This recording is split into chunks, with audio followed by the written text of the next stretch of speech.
मेरी जान।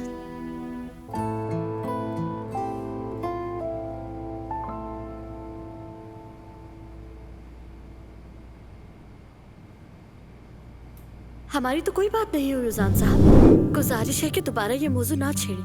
मैं आपके यहाँ काम करने वाली मुलाजिम हूँ। जुमाना, क्या तुम मेरा मजाक उड़ा रही हो? नहीं तो मैं संजीदा हूँ। बस यही तो है, अब से सब कुछ ऐसे चलेगा? बिल्कुल ऐसा ही है, जैसा कि इसे होना चाहिए। ये इत्तेफाक हमारे साथ ही क्यों हुआ समझ नहीं आ रहा। असल में तो उल्टा होना चाहिए था। एक बार फिर से सोचो।